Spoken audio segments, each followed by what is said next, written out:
My name is Margaret Mann, and I'm a bankruptcy judge here in San Diego.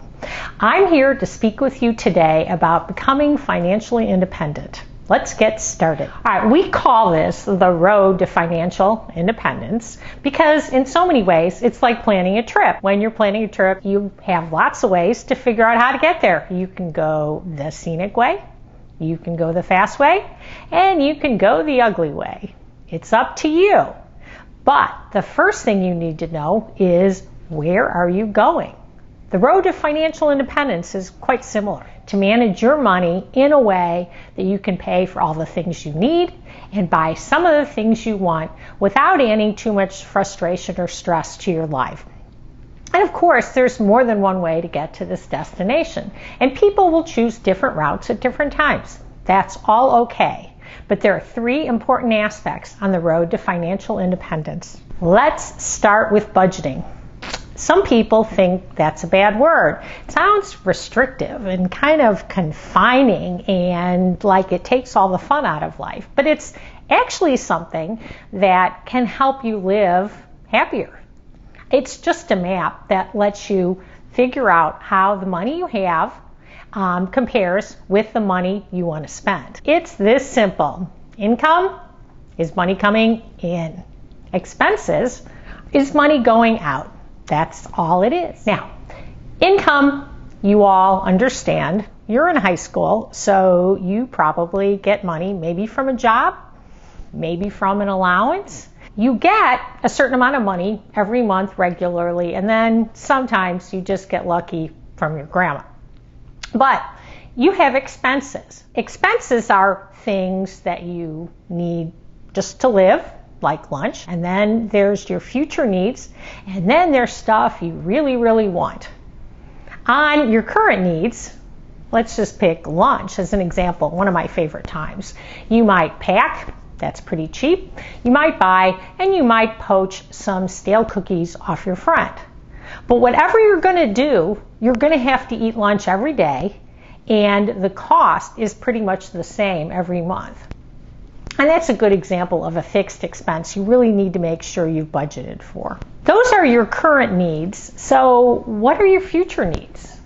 Well, there's emergencies. In the bankruptcy context, we believe in Murphy's Law, which is whatever can go wrong will go wrong. And so you need to be ready for that to happen. For example, you might get a speeding ticket. You're going to have to pay for that. You might get a parking ticket. Also have to pay for that. You also have to think of what you want to do with your future, and that might involve going to college. Now, you need to save for these things now, and some people think of it as paying yourself first.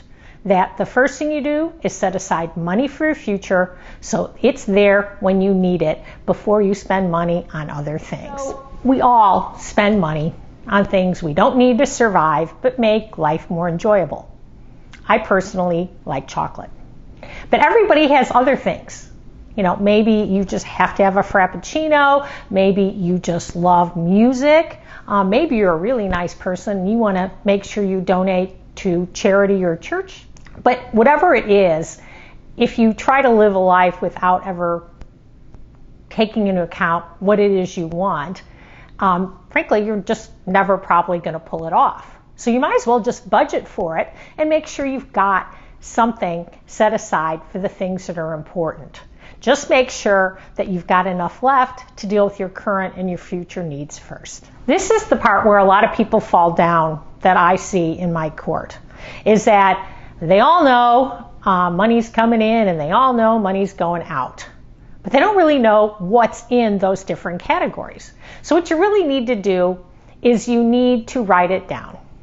And nobody wants to do that because it's annoying, it's another chore, and it's not though that hard. You can do it. It's just math, and it's not math like calculus. It's what you learned in third grade. You add up all the income and you subtract all the expenses. That's it. You subtract the expenses from your income. What you come up with there is hopefully a positive number.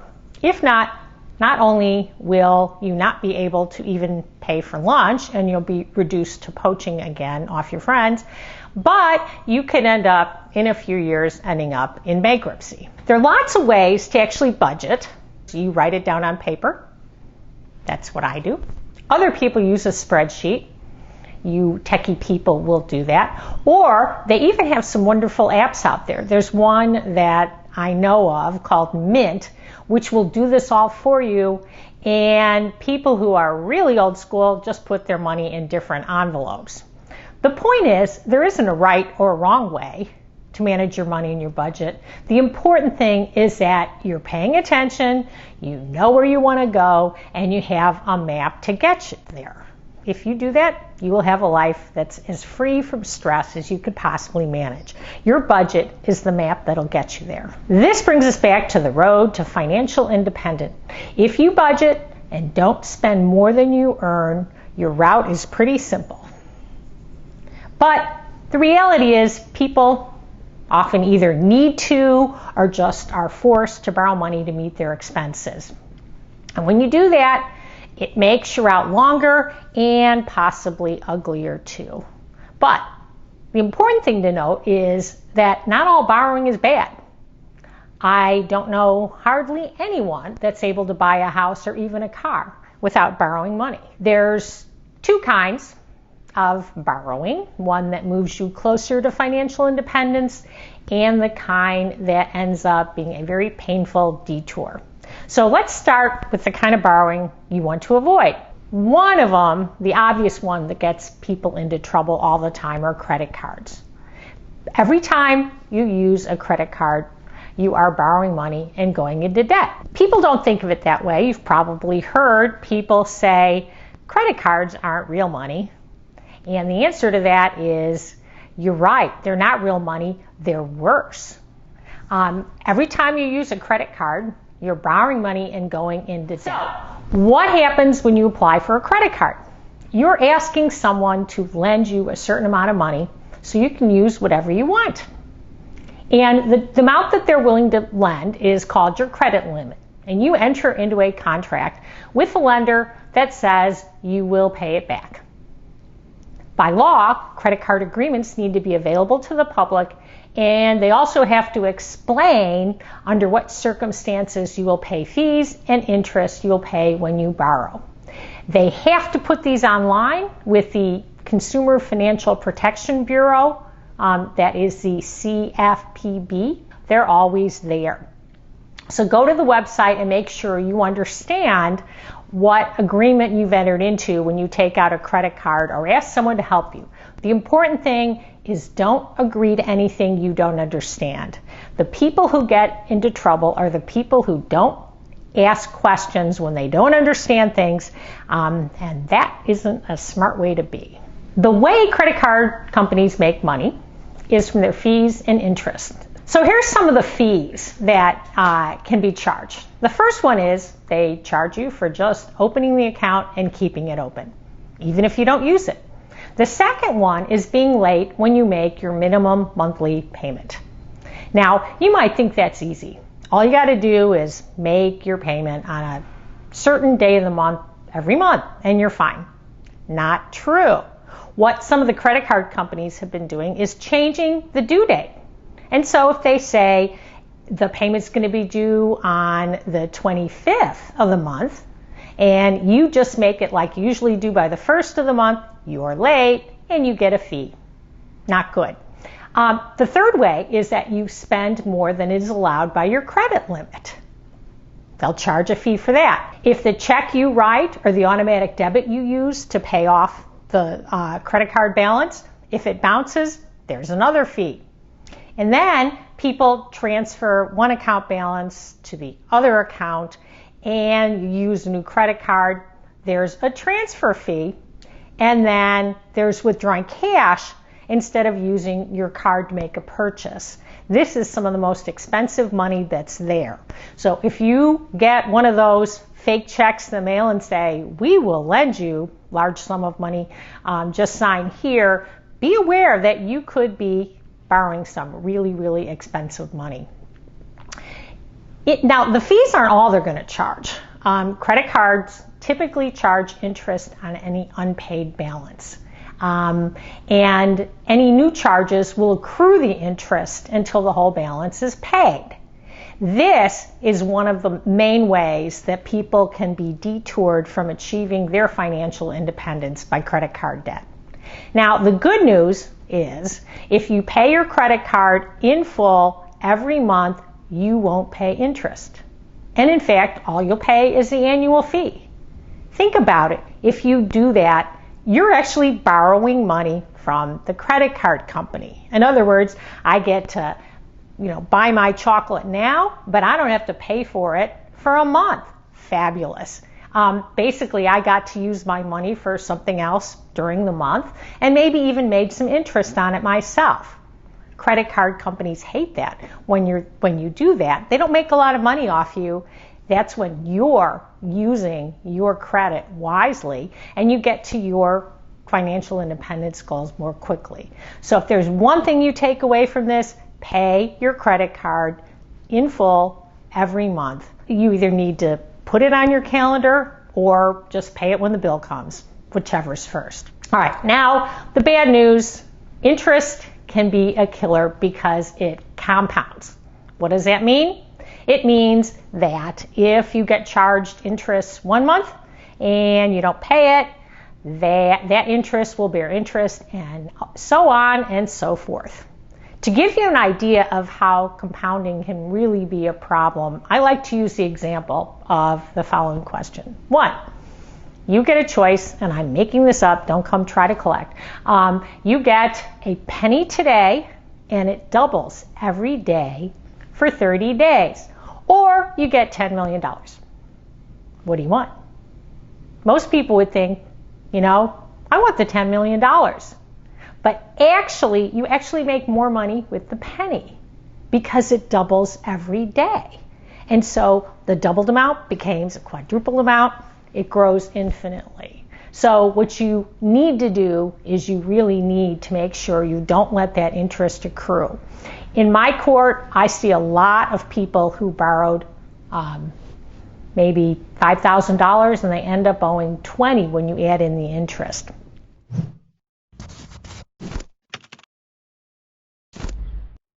When you apply for a loan or credit card, you need to pay attention to your interest rate. It can seriously affect how much you end up paying. For example, take these two. They both want to finance the same $1,000 oven.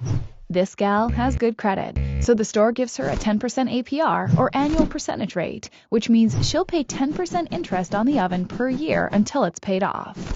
10% on $1,000 is $100, bringing her total to $1,100 for the year.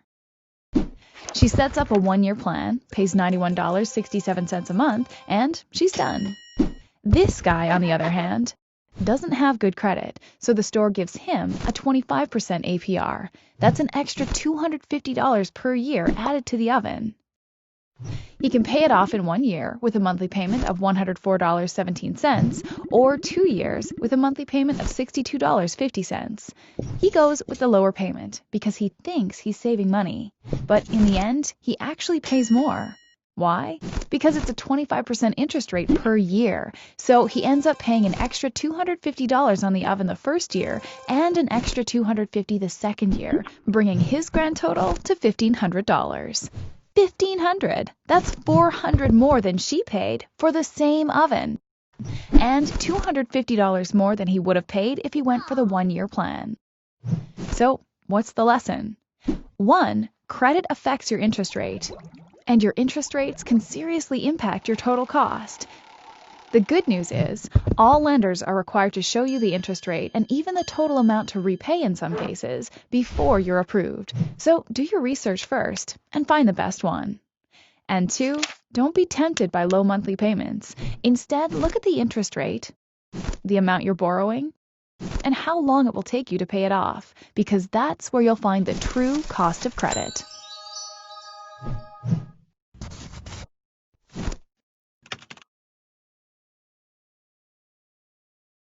So I'm not trying to scare you away from ever using credit. In fact, it's really a bad idea for your financial goals not to ever use credit because it can keep you from not only using credit cards responsibly, which are a wonderful way to cover things in an emergency if that's what happened, but it'll actually reduce expenses and can move you faster towards financial independence.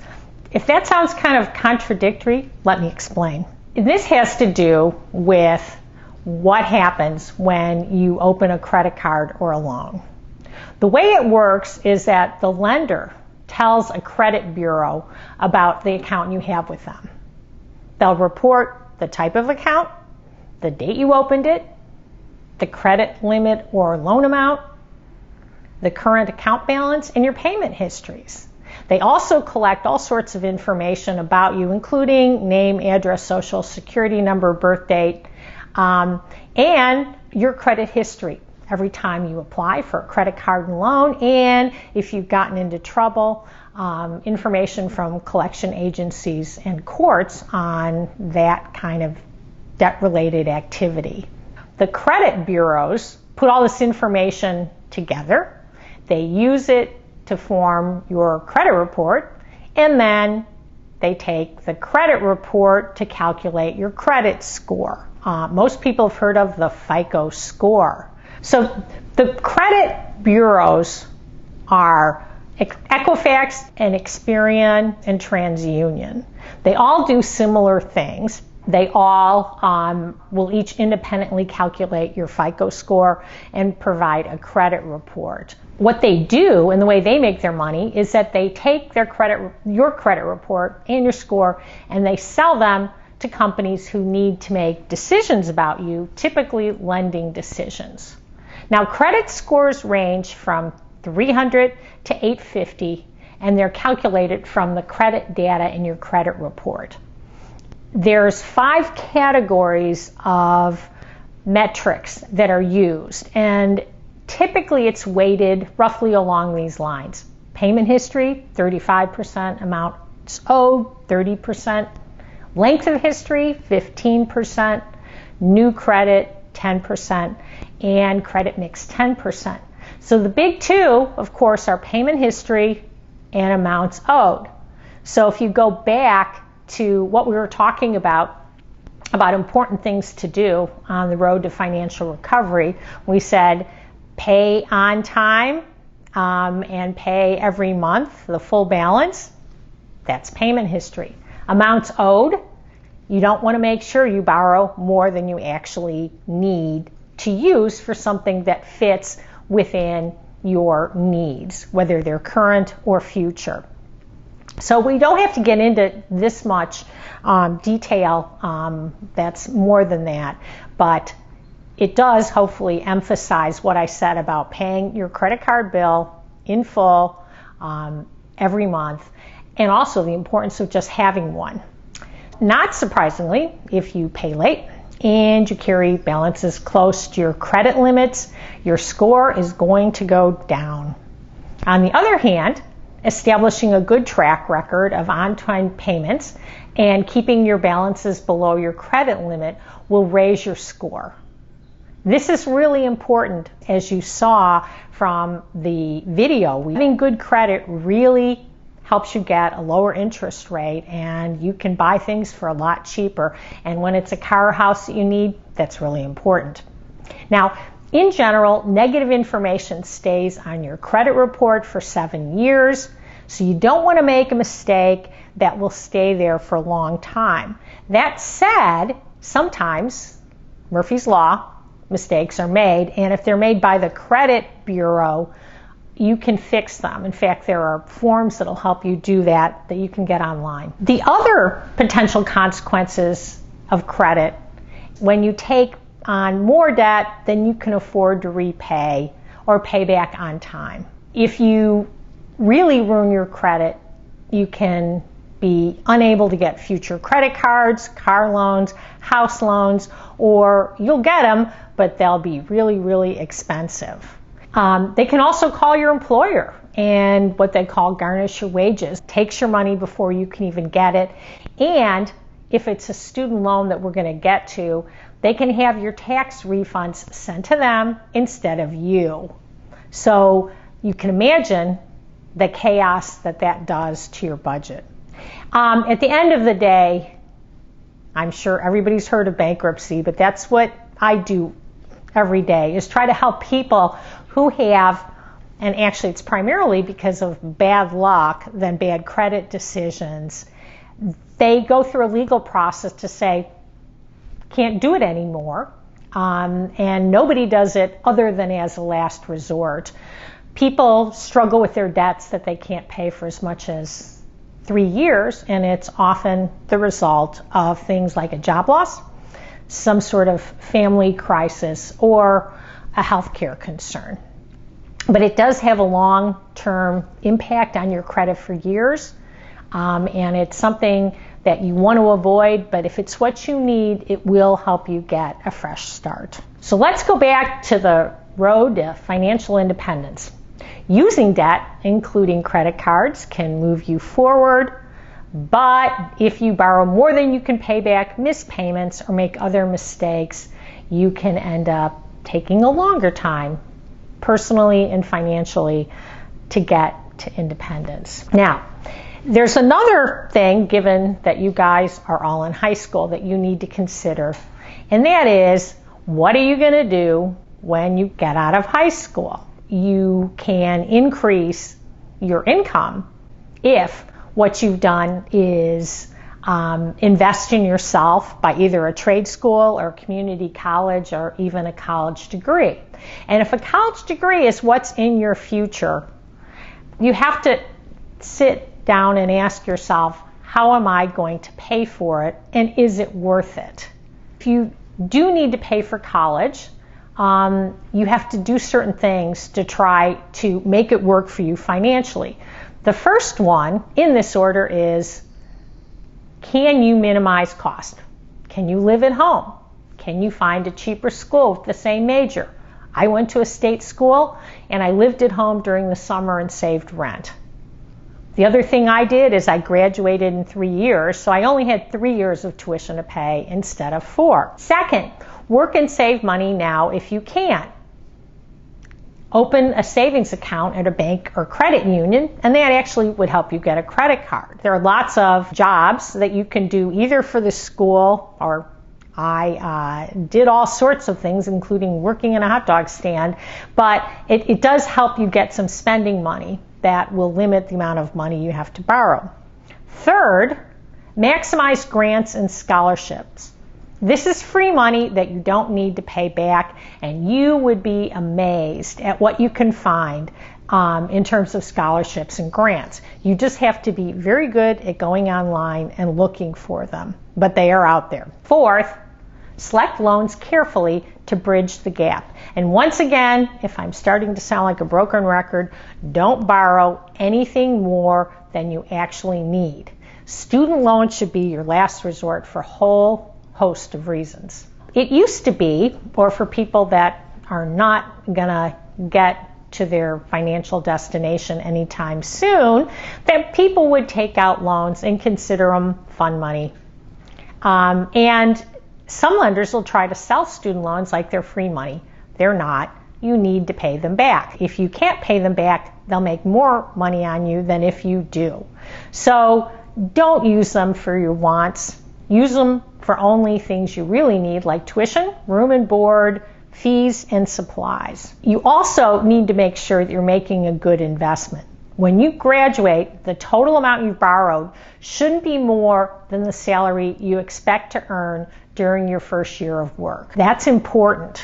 In other words, I am grateful for people that do jobs that help the community, but you shouldn't put yourself deep into debt if you're going to just have to pay that off on a salary which is in a large part community service. It's not hard to figure out what you expect to earn. You can go to Google, you can go to the U.S. Bureau of Labor Statistics, and you also have to think about what's going to make you happy and what are you good at. Since college is so expensive, nearly 70% of students borrow money. So you have to realize that, just like those credit cards we were mentioning, not all student loans are created equal. There's two main types of student loans: public loans and private loans. And the difference is huge. What you want to do is first use the public or federal loans. They're loans between you and the federal government and not a private institution like a bank. The government wants a skilled workforce and it tries to provide more opportunity for higher education. But just like those credit cards, you need to really know what you're getting into. And that's the cost of the money, interest rate, fees. Those are all built into the loan terms. And as much as you might think that loan terms are really boring to read, and I'm not going to argue with you, you really need to understand these terms so you can figure out when and how, and if, for that matter, you're going to be able to pay them back. First of all, do you have to pay any fees for making the loan? The federal loans don't have fees. Do you need someone else to sign for you? And will they agree? And can they repay it if you don't? There's a lot of people that end up in my court where it was a parent that signed for a child's loan and they find that they can't repay it and they're in trouble. So try to get it so that only you have to pay it back. The interest rate. We've looked at cost of credit and how important that is. Can the interest rate go up or down? And particularly in the event of default. When do you need to start repaying it, and does interest accrue? Just to give an example, if you have deferred payments and also the interest doesn't accrue, what that means is if you borrow $20,000 to go to college and they defer it till 6 months after you're out of college and they don't accrue the interest payments 6 months after you graduate, you'll owe $20,000. On the other hand, if interest does accrue and if you have to start making payments sooner, you're going to have to find a way to make payments on the loan before you've even graduated. And if you don't make those payments, you might find after 6 months after you graduate, you no longer owe $20,000, you owe $24,000, even though you didn't take out any more money. That's, again, the really importance of understanding how interest works. And you also want to know if there are ways to adjust the monthly payments after the loan is made. So once again, don't sign loan documents unless you understand them, and you need to look at each of these things carefully and make sure you understand how it's going to affect your repayment obligation. So wise borrowers ask questions. We've touched on those. What's the interest rate? The higher the rate, the more you're going to pay. How do I repay the loan? What kind of job can I expect? What are the opportunities in my city? How long am I going to be paying? You don't want to take out too many student loans and find yourself not able to buy a house or get a car or start a family if that's what you want. How much will the loan cost me? How much will you have to pay? I gave the example of a situation where the interest accrues while you're in college. What will the monthly payment be? Will you be able to afford it? What are the other obligations? So a lot of this, as you can see, is just paying attention to the details and how they fit into the budget. By now you know that borrowing money is a complex topic, and while we can't get into every detail, there are differences between public and private student loans, and within each category is lots of programs that you can look for. Loans for students, loans for parents, loans for low-income families. But it's the big difference between public loans are that they offer lower fees, fixed interest payments, and programs for low-income students. They specifically accommodate if you have to reduce or stop payments if you're still in school or have a financial hardship. They let you consolidate the loans into a single payment so you don't make any late payments, and they may forgive some of your debt for different types of public service. The private loans are the ones that want the other terms that we talked about, such as having a cosigner, accruing when you're still in school, and things like that. So remember, you have to pay the loans back whatever happens after you graduate. If you don't get the job you want, you still live at home, or even if you don't graduate. And bankruptcy may not be the solution for you. It does not eliminate most of the student loan debt, even for people who've struggled after they've graduated. Right now, only about 1% of people have their student loans discharged, which is eliminated through bankruptcy, and they need to prove that over the course of their working life, the likelihood they're not going to pay this loan is really high. You need to do your due diligence and make the right decision before you sign on the dotted line. Okay, so let's go back to the beginning now. The road to financial independence. You begin with budgeting. You use credit to move forward by building and keeping a good credit score. You approach student loans with caution. And finally, don't be afraid to stop and ask for directions.